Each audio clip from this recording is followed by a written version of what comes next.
Hi, എല്ലാവർക്കും നമ്മുടെ ചാനലിലേക്ക് സ്വാഗതം. അപ്പോൾ ഇന്ന് വീഡിയോയുടെ തുടക്കം തന്നെ ഞാൻ ഈ ഒരു കൊറിയർ വന്നതും കൊണ്ട് നടക്കുന്ന എന്നാന്ന് വെച്ചാൽ ഇനി ഞാൻ മീഷോയിൽ നിന്നൊരു ജീൻസിൻ്റെ ഒരു ടോപ്പ് ഓർഡർ ചെയ്തിട്ടുണ്ടായിരുന്നു. ഒരു പെപ്ലം ടോപ്പാട്ടോ. അപ്പോൾ ഞാൻ ആദ്യക്കുട്ടിനെ സ്കൂളിൽ നിന്ന് വിളിക്കാനായിട്ട് പോകാൻ റെഡിയാകാമെന്നൊക്കെ ഓർത്ത് തുടങ്ങിയപ്പോഴത്തേനുമാണ് വന്ന് ബെല്ലടിച്ച്. അപ്പോൾ ഞാൻ അതങ്ങ് പൊട്ടിച്ച് കൈയോടെ നോക്കിയിട്ട് സാധനം വന്ന് നമുക്ക് കിട്ടിയുമ്പോഴേ അതൊന്നും നോക്കിയില്ലൊരു സമാധാനമില്ല. പിന്നെ മാത്രമല്ല സൈസും കാര്യമൊക്കെ കറക്റ്റ് അല്ലേ, നമുക്ക് റിട്ടേണും ചെയ്യണമല്ലോ. അപ്പോൾ ഞാൻ കയ്യോടെ അതൊക്കെ ഒന്ന് പൊട്ടിച്ച് നോക്കുവാണ്. പിന്നെ മീഷോയിൽ നിന്നായിരുന്നു കേട്ടോ. ഇതിനൊരു 230 അത്ര ഉണ്ടായിരുന്നുള്ളൂ കേട്ടോ അതിൻ്റെ റേറ്റ്. അപ്പോൾ ഇതൊരു പെപ്ലം ടോപ്പാണ് കേട്ടോ ഓർഡർ ചെയ്തിട്ടുണ്ടായിരുന്നത്. അപ്പോൾ എനിക്കൊരു ജീൻസ് പുതിയത് മേടിച്ചപ്പം ഒരു ടോപ്പും കൂടെ ആയിക്കോട്ടെ എന്ന് ഓർത്ത് നല്ല റേറ്റ് കുറവിൽ കണ്ടപ്പോൾ പിന്നെ അങ്ങ് ഓർഡർ ചെയ്തതാണ്. അപ്പോൾ ക്വാളിറ്റി വൈസ് നോക്കുമ്പോൾ വലിയ പ്രശ്നമൊന്നുമില്ല. ഇനിയിപ്പോൾ കഴുകി കഴിയുമ്പോഴറിയാം. അപ്പോൾ അതെന്തായാലും ഞാൻ എല്ലാം അങ്ങ് വെച്ചിട്ട് ആദ്യക്കുട്ടിനെ കൊണ്ടുപോകാൻ വേണ്ടിയിട്ട് ഇറങ്ങി കേട്ടോ. ആദ്യക്കുട്ടിനെ സ്കൂളിൽ നിന്ന് വിളിക്കാൻ പോകാൻ ഇറങ്ങി കേട്ടോ. നല്ല മഴക്കാറുണ്ട് തോന്നുന്നു പുറത്ത്. ഇതിക്കൂടെ നോക്കും വെയിലല്ലേ, പക്ഷെ പുറത്ത് അത്യാവശ്യം മഴക്കാറൊക്കെ ഉണ്ട്. കുടയൊക്കെ ഉണ്ട് ബാഗിൽ. അപ്പം എന്തായാലും ഞാൻ ആദ്യക്കുട്ടനെ വിളിക്കാനായിട്ട് പോകട്ടെ കേട്ടോ. അപ്പം എനിക്ക് ആദ്യക്കുട്ടൻ എന്ന് പറഞ്ഞായിരുന്നു അവിടെ കടയിൽ നിന്നൊരു കടലമിഠായി മലയാളികളുടെ ഷോപ്പുണ്ട്. അപ്പം അവിടെ എന്തോ കടലമിഠായി കഴിഞ്ഞ ദിവസം പോയപ്പോൾ കണ്ടു. അപ്പം ഇന്ന് ഓർത്ത് പിടിച്ച് വൈകിട്ട് മേടിച്ച് തരണമെന്നൊക്കെ പറഞ്ഞത്. അപ്പം ഞാൻ ആദ്യം കൊണ്ടുവരാതെ തന്നെ പോയി മേടിച്ച് വെക്കാമെന്ന് ഓർത്താം. കൂടെ കൊണ്ടുപോയാൽ ശരിയാവത്തില്ല. അതുകൊണ്ട് ഞാൻ തന്നെ പോയി വാങ്ങാമെന്ന് ഓർത്തിട്ടിരിക്കുകയാണ്.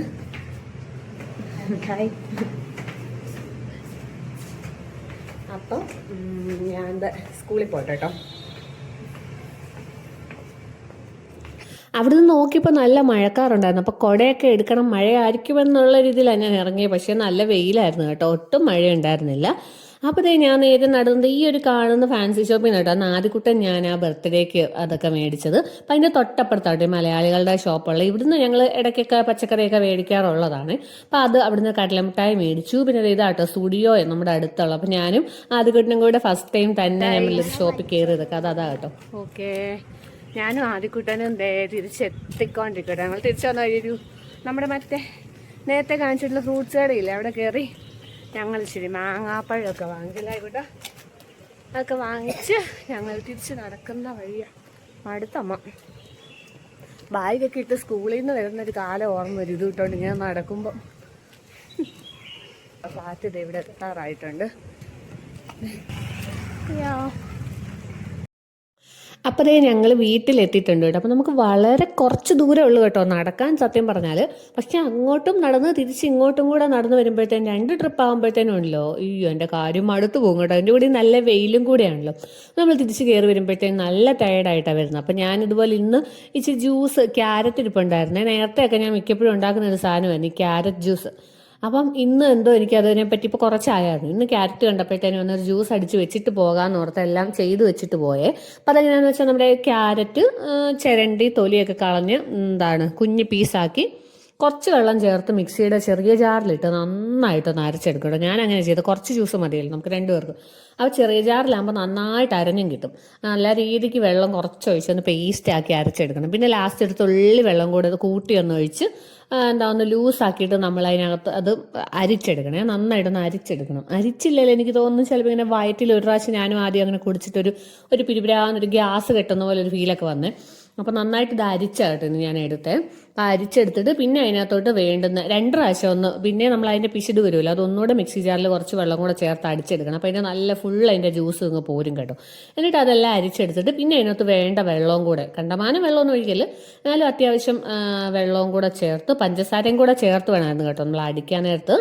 അപ്പം പിന്നെ ലാസ്റ്റ് അതിനകത്തോട്ട് ഒരു അരമുറി നാരങ്ങയുടെ നീരും കൂടെ പിഴിഞ്ഞ് ചേർക്കുവാണെങ്കിൽ നല്ല ടേസ്റ്റാണ് കേട്ടോ. എന്നിട്ട് കുടിക്കുമ്പോൾ ഒന്നുകൂടെ ഒരു കളർ കൂടുന്ന പോലെ തോന്നും നാരങ്ങയുടെ അതിനകത്തോട്ട് പിഴിഞ്ഞ് ചേർക്കുമ്പോൾ. പിന്നെ ചിലരൊക്കെ ഇതിനകത്ത് ഇഞ്ചിയും കൂടി ഇടും കേട്ടോ. എനിക്ക് ആദ്യക്കൊണ്ടും ഇഞ്ചിയുടെ ടേസ്റ്റ് വലിയ താല്പര്യമില്ലാത്തതുകൊണ്ട് നമ്മൾ ജസ്റ്റ് നാരങ്ങയും ക്യാരറ്റും പഞ്ചസാരയും മാത്രം ഇട്ടാൽ കേട്ടോ. ഹെൽത്തിയുമാണല്ലോ, കണ്ണിനും ഒക്കെ നല്ലതാണെന്ന് പറയുമ്പോൾ ആദ്യം അങ്ങ് കുടിച്ചോളും. TV കാണുന്നതല്ലേ എന്നൊക്കെ ഞാനിങ്ങനെ പറയും. അങ്ങനെ അതൊക്കെ കുടിച്ചു കഴിഞ്ഞിട്ട് പിന്നെ ഞാൻ കടലമിഠായി മേടിച്ച് തന്നാരോ കേട്ടോ കൊണ്ടുവന്ന് കൊടുത്തത്. അപ്പം അവൻ മറന്നു പോയിട്ടുണ്ടായിരുന്നു, രാവിലെ പറഞ്ഞായിരുന്നെങ്കിലും അപ്പം ഞാനും കൂടി ഒരു ശകലം എടുക്കുക എന്നൊക്കെ പറഞ്ഞ് അതിൽ നിന്ന് എടുത്തോ. കടലമുട്ടായി ഒരു കുഞ്ഞ്, അതിന് 30 രൂപയോ 40 രൂപയോ കണ്ടായി കേട്ടോ, ഒരു കുഞ്ഞി പാക്കറ്റ്. പക്ഷെ എനിക്ക് തോന്നുന്നു നമ്മുടെ അവിടെയും ഈ പാക്കറ്റ് ഇങ്ങനെയുള്ളതിന് ഇത്ര തന്നെയാണെന്ന് തോന്നുന്നു വില അല്ലേ. പക്ഷെ നമ്മുടെ അവിടെ ഈ കുഞ്ഞി കുഞ്ഞി ഇത് കിട്ടുമല്ലോ, 1 രൂപയുടെ കടലമുട്ടായി അങ്ങനെയൊക്കെ കിട്ടുമല്ലോ, അതെല്ലാം കൂടെ ഒരു 5 എണ്ണം കൂട്ടി ചേർത്ത് വെക്കുന്ന വലിപ്പമുള്ളായിരുന്നു കേട്ടോ ഇതിന്. പക്ഷേ 30 രൂപ 40 രൂപ കണ്ടോ ആയിരുന്നു അതിന് വില. പിന്നെ അതേ ഞങ്ങൾ കുറച്ച് മാങ്ങാപ്പഴം മേടിച്ചിട്ടുണ്ടായിരുന്നല്ലോ, അപ്പം അതും കൂടെ കട്ട് ചെയ്ത് കഴിക്കാം എന്നൊക്കെ ഓർത്ത്. കാരണം ഒരു ജ്യൂസ് ഒരു ഇച്ചിരി കുടിച്ചു, പിന്നെ ഒരു കടലമുട്ടായുടെ ഒരു കഷ്ണമൊക്കെ കഴിച്ചാൽ പിന്നെ എന്തോ ആവാനാ. അപ്പം ഇവന് ഞാനിന്ന് വേറെ ഒന്നും ഉണ്ടാക്കിയിട്ടും ഉണ്ടായിരുന്നില്ലേ. അപ്പം മാങ്ങാപ്പഴം ചെത്താന്ന് ഓർത്ത് ഞാൻ കൈയോടെ എടുത്തുകൊണ്ട് പോയി അടുക്കളയിലോട്ട്. നല്ല നല്ല മണമൊക്കെ ഉണ്ടായിരുന്നു കേട്ടോ ആ മാങ്ങാപ്പഴത്തിന്. അപ്പം അത് വെച്ചെങ്കിലും അവനെ അപ്പം അത് വേണ്ടെന്ന് പറഞ്ഞു, ഓട്സ് മതി എന്ന് പറഞ്ഞേ. അപ്പം ഓട്സ് വലിയ ഇഷ്ടമാണ്. അപ്പം ഞാൻ ഇന്ന് ഇച്ചിരി ഓട്സ് പായസം പോലെ അങ്ങ് ആക്കി എടുത്തു കേട്ടോ. അതായത് പായസം പോലെ എന്ന് പറഞ്ഞാൽ നോർമലി ഓട്സ് ഉണ്ടാക്കുന്ന ഞാൻ എങ്ങനെയാണെന്ന് വെച്ചാൽ വെള്ളം ആദ്യം വെച്ച് തിളപ്പിക്കും, എന്നിട്ട് പനങ്കൽക്കണ്ടം കേട്ടോ ഇടുന്നത്. പനങ്കൽക്കണ്ടവും പിന്നെ അല്ലെന്നുണ്ടെങ്കിൽ പഞ്ചസാര ചിലപ്പോൾ ഇടും, എന്നാലും കൂടുതലും പനങ്കൽക്കണ്ടം അങ്ങ് ഇടുന്നത്. അതിപ്പോൾ ആദ്യമേ തന്നെ അങ്ങ് ഇട്ടേക്കും, അപ്പോൾ വെള്ളത്തിൽ നന്നായിട്ട് അലിഞ്ഞ് വന്നോളുവേ. അല്ലെന്നുണ്ടെങ്കിൽ കട്ടിയായിട്ട് കിടന്നാൽ പിന്നെ ഇവന് കഴിക്കുന്ന സമയത്തെ വല്ലതും തൊണ്ടേ കുരുങ്ങിയാലോ എന്നൊക്കെ ഓർത്ത് ഞാൻ ആദ്യം തന്നെ അങ്ങ് ഇടും. എന്നിട്ട് അതൊന്ന് തിളച്ച് ചൂടായി വെള്ളം വരുമ്പോഴത്തേക്കും ഞാൻ ഓട്സും കൂടെ അതിനകത്തോട്ട് ഇടുവേ. അപ്പം നന്നായിട്ട് എന്നിട്ട് വേവിക്കും. അല്ലെങ്കിൽ ഓട്സ് അല്ലാതെ പാലിനകത്ത് ആദ്യമേ തന്നെ ഇട്ട് ചെയ്യുമ്പോൾ എനിക്ക് എന്തോ ഓട്സ് ഇങ്ങനെ കടിച്ചിരിക്കുന്ന പോലെ തോന്നും. ഇത് നന്നായിട്ട് വെള്ളവും ചേർത്ത് കുറച്ച് കൂടുതൽ വെള്ളത്തിൽ തന്നെ നന്നായിട്ട് ഒന്ന് കുക്ക് ചെയ്തെടുക്കുവേ. അപ്പം നല്ല രീതിക്ക് തന്നെ വെന്തിരിക്കും, നല്ലൊരു കട്ടി ഒന്നുമില്ല. അങ്ങനെ അതെല്ലാം നന്നായിട്ട് വെന്ത് കുറുക്കി വരുമ്പം അതിനകത്തോട്ട് പാലും കൂടെ ചേർത്ത് പിന്നെ കുറച്ച് നേരം കൂടിയിട്ട് ഒന്നുകൂടെ വേവിക്കുക. എന്നിട്ട് ഞാൻ ഇതിനകത്തോട്ട് കുറച്ച് നെയ്യും അതുപോലെ ആദ്യമേ തന്നെ ആ വെള്ളം തിളച്ച സമയത്ത് തന്നെ ഇതിനകത്തോട്ട് ഒരു ഏലക്കയുടെ 2-3 കഷ്ണവും കൂടി ഇട്ടിട്ടുണ്ടായിരുന്നു കേട്ടോ. 2-3 അതിനകത്തെ അല്ലി മാത്രം. അപ്പോൾ അത് ഞാൻ ഇതിനകത്ത് വീഡിയോയിൽ ഇടാൻ മറന്നതാണ്. അപ്പോൾ അത് നല്ലൊരു ഫ്ലേവറും വരും, നല്ലൊരു പായസത്തിൻ്റെ ടേസ്റ്റ് പോലെ കേട്ടോ എല്ലാം കൂടെ. അത് തണുത്ത് കഴിയുമ്പോഴത്തേനും ഞാനും ആദ്യം കൂടെ അതങ്ങ് കഴിച്ചേ. പിന്നെ അത് കഴിഞ്ഞതേ കുറച്ച് കഴിഞ്ഞപ്പോഴത്തേനും ഹോംവർക്ക് ചെയ്യിപ്പിക്കാൻ വേണ്ടി കയറ്റി ഇരുത്തിയിട്ടുണ്ട് കേട്ടോ. അപ്പോൾ ഞാൻ ആ കൂടെ തന്നെ ഇപ്പം തുണിയും കൂടെ അങ്ങ് മടക്കി വെക്കും. മറ്റേ പകലങ്ങ് ചെയ്യുന്നതായിരുന്നു, ഇപ്പം അങ്ങ് പിന്നെ വിട്ട് കഴിഞ്ഞ് പിന്നെ ഭയങ്കര ക്ഷീണമാണ്, കിടക്കാനൊക്കെ തോന്നും. അപ്പോൾ പിന്നെ തുണിയൊക്കെ അവിടെ ഇട്ടേക്കും. അപ്പോൾ ഇവനെ പഠിപ്പിക്കുന്ന കൂടെ വർത്താനം പറഞ്ഞുകൊണ്ട് നിന്ന് ചെയ്യുമ്പോൾ പെട്ടെന്ന് തുണിയൊക്കെ അങ്ങ് മടക്കി വെക്കുന്ന പോലെ എനിക്ക് തോന്നും കേട്ടോ. അതും നമ്മുടെ ഒരു തോന്നലായിരിക്കും മേ ബി. പെട്ടെന്ന് അങ്ങ് തുണി മടക്കി തീരുന്ന പോലെ തോന്നും കേട്ടോ, വർത്താനം പറഞ്ഞുകൊണ്ട് നമ്മൾ വേറൊരു ജോലി ചെയ്യുമ്പം. അപ്പം ഇതിപ്പം ഞാനും ആദ്യം കൂടെ മുഖത്തോട് മുഖം നോക്കി കലിപ്പി നിൽക്കുക കേട്ടോ. അത് പിന്നെ എപ്പോഴും ഉള്ളതാണ്, എന്തോ ഹോംവർക്ക് ചെയ്യുന്നതിനെ ചൊല്ലി ഒക്കെ ഉള്ളതാണ് കേട്ടോ. അപ്പോൾ അവനെ അങ്ങനെ കുറേ നേരം അവിടെ ഇരുത്തി ഹോംവർക്കും ഒക്കെ ചെയ്യിച്ചു. ഈ ഹോംവർക്കും ഇതൊക്കെ പറഞ്ഞു കൊടുക്കാൻ നമുക്കിപ്പം ഭയങ്കര ഈസിയാണ്. പക്ഷേ ഇതിൽ ഇപ്പോഴാണെങ്കിലും കന്നഡ ഉണ്ട് കേട്ടോ. ഹിന്ദി ഓക്കെ നമുക്ക് പറഞ്ഞു കൊടുക്കാം, കന്നഡയും ഞാനിപ്പോൾ ഓക്കെ ആയി വരുന്നു. കാരണം ഞാൻ ഇവനെക്കാട്ടിലും മുന്നേ കഴിഞ്ഞ വർഷം തന്നെ കന്നഡ ലെറ്റേഴ്സ് എല്ലാം ഇരുന്ന് പഠിച്ചിട്ടുണ്ടായിരുന്നു, എഴുതി പഠിച്ചു. എന്നിട്ട് വായിക്കാനും ഞാൻ പഠിച്ചുകൊണ്ടിരിക്കുകയാണ്. അതായത് നമ്മളിപ്പോൾ ലെറ്റേഴ്സ് പഠിച്ചാലും നമ്മുടെ കാക്കി ഈ തൊട്ട് ഫുള്ള് ഇത് പഠിച്ചെന്ന് പറഞ്ഞാലും പിന്നെ നമ്മളത് വായിക്കണമെന്നുണ്ടെങ്കിൽ മറ്റേ ചിഹ്നങ്ങളൂടെ പഠിക്കണമല്ലോ, കാക്കിക്ക് എന്ന് പറഞ്ഞ പോലെ തന്നെ ഇതിനകത്തും ഉണ്ട്. അപ്പം ഞാൻ അത്യാവശ്യം അതൊക്കെ ഒന്ന് പഠിച്ചു വരുന്നുണ്ട്. അപ്പം ഞാൻ കഴിഞ്ഞ ദിവസം ഇവൻ്റെ ഒരു കന്നഡ സോങ് പഠിക്കണമായിരുന്നു. അപ്പം ഞാൻ ഫസ്റ്റ് ഒന്ന് ട്രൈ ചെയ്ത് നോക്കി, ഞാൻ എഴുതി വെച്ച് അതായത് നമുക്ക് ഓരോ ലെറ്റർ പറക്കി എടുത്ത് പറയാനേ ഇപ്പം അറിയത്തുള്ളൂ. അപ്പം ഞാൻ അന്ന് ഓരോന്നും എഴുതി വെച്ചിട്ട് പിന്നെ ഞാൻ ആ പാട്ട് ഇതെല്ലാം നമുക്ക് ഇതിനകത്തുണ്ട്, യൂട്യൂബിൽ കിടപ്പുണ്ട് പിള്ളേർക്ക് പഠിക്കാനുള്ള സോങ് എല്ലാം. അപ്പം നോക്കിയപ്പോഴത്തേനും ഞാൻ എഴുതിയ കറക്റ്റായിരുന്നു കേട്ടോ. അപ്പം ഞാൻ കന്നഡ ഇങ്ങനെ പഠിച്ചു വരുന്നുണ്ട്. അതുകൊണ്ട് പിന്നെ കന്നഡയ്ക്ക് ട്യൂഷനൊന്നും വേണ്ട. ആദ്യമേ ഞാൻ ഓർത്തുകൊണ്ടിരുന്ന കന്നഡ ശരിക്കും പഠിക്കാൻ തുടങ്ങി കഴിയുമ്പോൾ ട്യൂഷന് വിടണമെന്നൊക്കെ ആയിരുന്നേ. പക്ഷെ കുഴപ്പമില്ല, നമുക്ക് പഠിപ്പിക്കാൻ പറ്റും ഇപ്പം. അപ്പം അത് പറഞ്ഞപ്പോഴോർത്ത് നിങ്ങളൊക്കെ കണ്ടില്ലായിരുന്നു ഒരു വാർത്ത, ബാംഗ്ലൂർ ഇലക്ട്രോണിക് സിറ്റിയിൽ കുഞ്ഞു പിള്ളേരെ ഇടുന്ന ഡേ കെയറിലുണ്ടായ ഒരു ഇത്. അവിടുത്തെ പഠിപ്പിക്കുന്നവരാണോ അതോ അവരെ നോക്കുന്ന ആൾക്കാരാണോ അറിയത്തില്ല. ആ കുഞ്ഞുങ്ങളോട് ചെയ്യുന്ന ക്രൂരത എന്തൊക്കെയല്ലേ നടക്കുന്നത്. എങ്ങനെയൊക്കെ ചെയ്യാൻ തോന്നുന്നത് നമുക്ക് ശരിക്കും. പിന്നെ എന്നാ ഉറപ്പില്ല അപ്പോൾ ഇവരെ സ്കൂളിലൊക്കെ വിടാൻ പറ്റുമല്ലേ. ശരിക്കും ഓരോ ദിവസം വിടുമ്പോൾ ഞാനെപ്പോഴും ഇങ്ങനെ ഇതൊക്കെ കണ്ടേ പിന്നെ ഭയങ്കര പേടിയാണ്. ഇവിടെ ആണേലും നാട്ടിലാണെങ്കിലും എല്ലായിടത്തും കണക്കാണ്. നമ്മൾ നോക്കുന്ന പോലെ വേറെ ആരെങ്കിലും നോക്കുമോ അല്ലേ.